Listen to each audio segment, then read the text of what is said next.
Hi guys! Welcome back to my YouTube channel. And ako po yung nagpapasalamat muli sa ating mga returning subscribers for still watching ang aking mga vlogs. I just really hope that you will continue to support me sa aking journey. So, lalo na, no, ang aking channel ay random lagi. So, kumbaga wala akong particular niche, okay? So, hopefully you understand na mas gusto ko kasi sa ngayon na isang channel lang muna yung aking fino-focus. So, itong aking channel, it consists of my video rides, cooking videos minsan, along with Ate Ina, syempre yung mga bigla ang gala, ayan, tapos ngayon, unboxing naman po yung ating susubukan. So, I hope na hindi nyo po ako iiwan at hindi ko na rin po kayo bibitinin ngayon dito sa aking video. Ayan guys. So, actually, ginupit ko na po yung konting part nitong item na to. So, eto na yung part kasi sabi kong ginupit ko na kanina. Then, I realized na okay, mag-unboxing tayo. So, I bought this sa Shopee. Okay, so, itong item kasi na ito ay ang microphone condenser na meron na pong sound card. So, binili ko siya sa amount na I think 800 plus kung di ako nagkakamali, no? So, I was able to save kasi some money and noon talaga, ayoko talagang bumili nito. Sabi ko, hindi naman ako professional singer at the same time, I don't think kakailanganin ko siya. Mahilig lang din talaga ako mag-guitar. So, isa yun sa mga lagi kong fini-feature din sa aking vlogs, no? Nag-guitar ako, I play ukulele, I also play yung kalimba. Yan. So, ngayon, napakita ko sa previous vlog ko, no, na nagkaroon ako ng offer. Basta hindi ko na siya babanggitin ulit kasi bawal talaga. Then, may need kasi na gagamit ka talaga ng microphone condenser and of course, sound card. So, technically, sabi ko, sige na nga, besides, pwede ko naman din talaga siyang magamit. Malay mo kung talagang mag-take off na yung aking YouTube channel.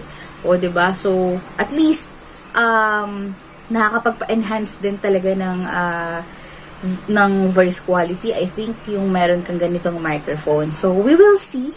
Pero I want to use more often itong microphone condenser. Okay. So, ito yung picture niya and let's see kung kompleto ba yung set. Actually, meron akong nakita pa sa Shopee yung meron na talagang case. Ang problema naman doon, nakita ko hindi iyon yung gusto kong microphone. So, medyo mas mura nga yun. At the same time, kulang siya nung pang-filter ng sounds, no? So, sabi ko, cancel ko na lang muna. So, naghanap ako ng another seller na nandun yung gusto kong mga items. At the same time, magaganda yung mga feedback sa kanya ng kanyang mga naging customer. So, siguro, I will just post here kung ano yung seller na napagbilhan ko nito, no? Mali ninyo, gusto ninyong bumili rin, diba? So, kapag naman naging successful din talaga yung microphone condenser na nabili ko, kumbaga yung setup niya at well-functioning siya, I think makikita nyo na rin siya sa mga series of vlogs ko na ginagamit ko na talaga siya, diba? So, ayan. See.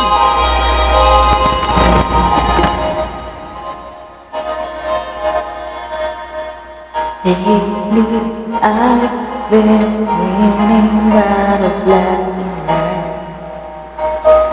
but even winners can get wounded in a fight. People say that I'm amazing, I'm strong beyond my years. Okay, so dito ako sa sahig nag-unboxing, kasi wala akong lamesa dito sa kwarto. Ito yung filter na sinasabi ko sa inyo. So, ito yata yung magtatrap ng mga other sounds, other noises na hindi naman necessary. So, ito yung parang cover sa microphone. And ito yung microphone na hinahanap ko. Not the usual microphone na nakikita natin sa TV. Yung mga ginagamit ng mga singers. Yan. Tapos, ito, medyo pag-aaralan pa natin yung ibang parts kung para saan sila. I think holder siya ng microphone. And we have also, syempre, yung mga connection, mga USB, ganyan. Ito yung stand din. Okay? Yung stem, kumbaga.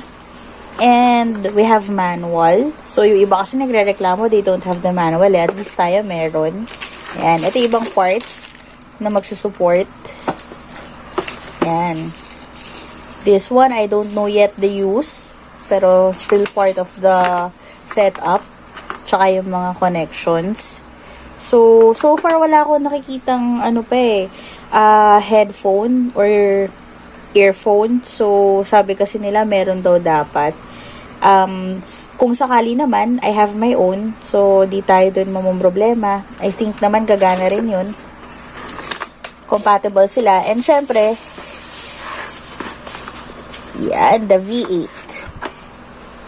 Tama ba? Ito yung sound card. So,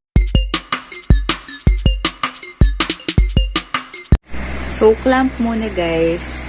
First step, nasa manual naman na pinakita ko kanina. So, ito yung maghihigpit sa ilalim. So, ito yung next. In-expand ko muna siya. Tapos, ito yung block na isusok natin dun sa butas ng clamp.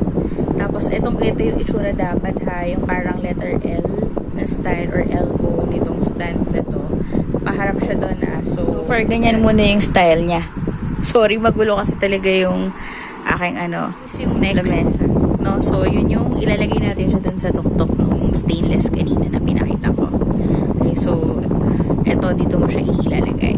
Yan, wait lang. So, ganito yung mangyayari. Na-adjust naman, I think siya. Bendable ba siya? Okay, so, naiikot, naro-rotate siya. Then, pwede nyo naman i-adjust dito. Yan. So, sensya na makalat pa muna yung aking gamit, no? Hindi ko pa ulit siya naayos. Yan. So far, ganito yung mangyayari. Okay. Ito na, nilagay ko na yung microphone. Next natin is yung cord na ilalagay natin dito. Tapos, lalagyan ko siya ng cover niya dito. So far, ito yung setup ko, guys. Ito, nilagay ko na lang ito dito. Basta kung may correction kayo, guys, just feel free to drop it down sa aking comment section. Wala tayong problema doon para at least maturuan nyo ako kung mali. And at least ako, kung wala kayong masyadong idea, nakatulong naman ako.